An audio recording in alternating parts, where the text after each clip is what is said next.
Imagine you're sitting in a room with a friend and they suddenly tell you they're feeling really down. What's the first thing that comes to mind? For many of us, it's an urge to ask, what's wrong? As if feeling down is inherently a problem that needs fixing. We might even find ourselves offering solutions, suggesting distractions, or trying to cheer them up as quickly as possible. It's almost like there's an unspoken rule that it's not okay to feel bad, that happiness is the only acceptable state of being. This cultural phenomenon is everywhere. Think about the last time you saw someone crying in public. How did you react? Did you feel uncomfortable? Did you want to look away? This discomfort with others' pain is a reflection of our collective discomfort with our own emotions.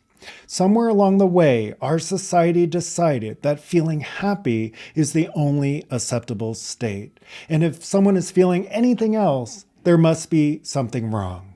But what if feeling bad wasn't wrong? What if, instead of asking what's wrong, we asked ourselves why we believe that feeling bad is unacceptable in the first place? The fact is, there's nothing wrong with feeling emotional discomfort. In fact, experiencing and acknowledging these emotions is a hallmark of a highly functional individual. Emotions are natural. They are wired into our brains, and they serve a vital purpose.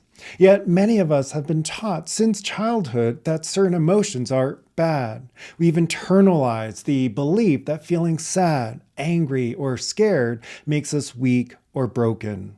But this couldn't be further from the truth. As children, many of us received the message that it was wrong to feel and express certain emotions. Maybe you were told to stop crying or that big boys don't get scared. These messages, while often well-intentioned, taught us that certain emotions were not acceptable. And when we did express these emotions, we were often met with consequences, scolding, punishment, or perhaps the withdrawal of affection. These experiences taught us to associate certain emotions with danger, creating a deep-seated fear of feeling them. To protect ourselves, we developed coping mechanisms that allowed us to avoid these painful emotions. We learned to numb ourselves, to distract our minds with endless activity, or to intellectualize our feelings instead of truly experiencing them. Numbing can take many forms: overindulgence in food, endless scrolling through social media, binge watching TV, or turning to substances like alcohol or drugs. Intellectualizing, on the other hand, is when we try to analyze our emotions to the point where we disconnect from the actual feeling.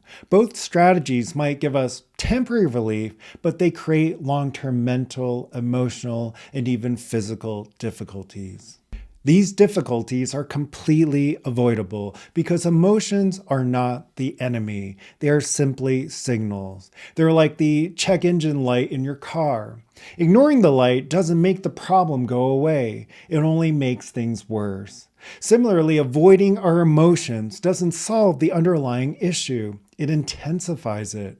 When we feel an emotion, it's our body's way of communicating that something within us or in our environment is out of alignment. Like a fever signaling an infection, emotions signal that we need to care for ourselves, that something needs our attention before it becomes a more significant problem. Yet, in our society, one of the most common ways we deal with emotions is by numbing them through medication, whether that's through alcohol, pharmaceuticals, or illegal drugs. When we feel overwhelmed by our emotions, it's tempting to reach out for something that promises to make the pain go away. But medicating an emotion does nothing to address the root cause. It's like turning off the check engine light without fixing the car. It might give you peace of mind for a moment, but the issue is still there, growing worse by the day.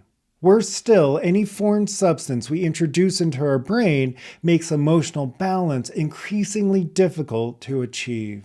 Our bodies are incredibly sophisticated systems, constantly striving for equilibrium. When we flood our systems with substances that alter our brain chemistry, we interfere with this natural balancing act, making it harder and harder for our bodies to regain a harmonious state. The emotions we're trying so hard to avoid become more intense and more difficult to manage. So why do we as a culture insist on avoiding emotional discomfort at all costs? Perhaps it's because we've forgotten how to be with our emotions. We've lost the ability to see them as natural, as signals that are there to guide us. Instead, we've been taught that emotions are problems to be solved or enemies to be defeated. But what if we began to see them differently? What if, instead of trying to fix our emotions, we allowed ourselves to feel them fully? What if we stopped labeling emotions as good or bad and instead accepted them as they are, temporary states that provide us with valuable information about our inner world? Embracing this perspective could transform how we experience life. It could allow us to become more resilient, more compassionate, and ultimately more whole. Our society has a lot to learn about emotions. We need to unlearn the belief that feeling bad is inherently wrong. We need to teach ourselves and our children that all emotions are valid and that experiencing them fully is a sign of strength, not weakness. By reconnecting with our emotions, by allowing ourselves to feel them without judgment or fear, we can begin to heal the deep-seated wounds that have been passed down through generations.